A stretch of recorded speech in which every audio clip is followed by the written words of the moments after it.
अस्सलाम वालेकुम दोस्तों, तुसी वेख रहे हो पाक पंजाब टीवी ते मैं हाँ अब्दुल वाहिद।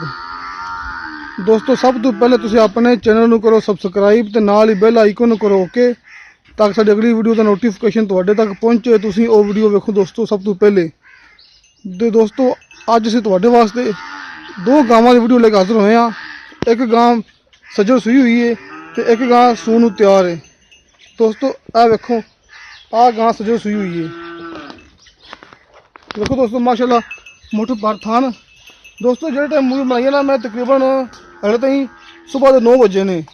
तो दोस्तों अजे तक इन्होंने चोई है, सुबह 8 बजे गां चोई है तो चंगा सोहना वाना कर दी है। मालिक कह रहे हैं चोन तो बाद असी इनकी मूवी बनाई जन्ने सुबह 9 बजे।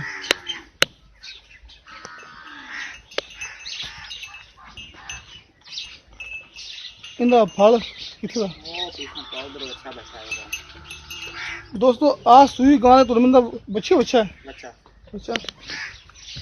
दोस्तों इत्थे दा बच्चा बैठा है किधर आ। दोस्तों इनका बच्चा बैठा है, जी गां सूई हुई है उनका आ बच्चा बैठा है। माशाल्लाह बड़ा ही सोहना तंदुरुस्त बच्चा। मैं तो उठ पे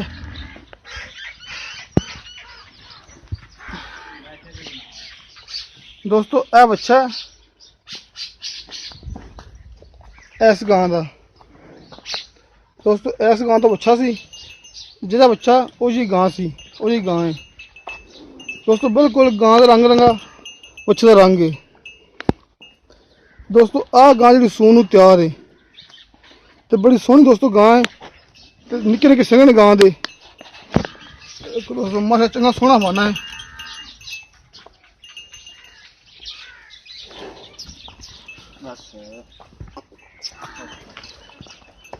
दोस्तों आ गां सूण नूं तैयार है, बिल्कुल डरदी पई है और कहती पता कोई डॉक्टर आखिर है। दोस्तों बड़ी सोहनी बड़ी प्यारी गां है। हम पुछने मालिक को। अस्सलाम वालेकुम जी। मैं जी गां है अपनी सूई हुई इन सूई कितने दिन हो गए ने? तकरीबन हो गए 5 दिन। अच्छा तो दूध कितना इस्तेमाल कर रही है? पक्का 12 किलो। दो टाइम का 12 किलो बच्चे छड़ के सारा 12 किलो 12 किलो बच्चे समेत 12 किलो वे। 12 किलो ठीक पक्का इन्ना है जी। लो दोस्तों आस गां दूध है 12 किलो समेत बच्चा, बच्चे नूं छड़ के नहीं समेत बच्चा दूध है 12 किलो इंदा। ये पर नस्ल केड़ी पाई इनदी? ए व्यक्ति क्रास रतन क्रास है। जी गां थोड़ी सूण नूं तैयार खड़ी है। इंदा अपना सूण च कितने दिन रह गए ने? 5-6 दिन लगे। 5-6 दिन रह जाएगी? हाँ जी 5-6 दिन बस कितना सुबह सूण वाली? पहले नहीं, पहले ने ये भी वर्तन क्रास है? नहीं ये साहिवाल क्रास।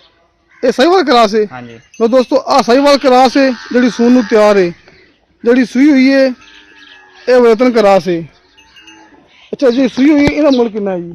इनका 1.5 लाख जी।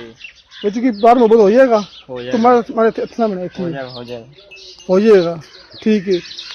जी मज सूण बिल्कुल तैयार गां सॉरी गां जी सूण तैयार है।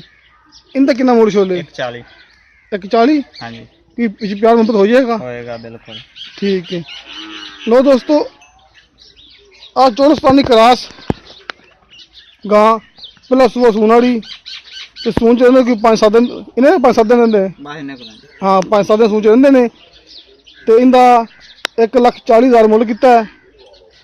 तो जी गां सूई हुई है उनका भाई उन्होंने 1.5 लाख मुल किया है। तो दोनों के प्यार मोहब्बत हो जाएगा।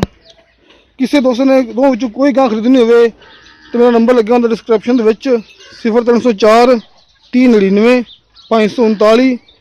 दोस्तों मिलने अगली वीडियो ते। खुदा हाफिज़।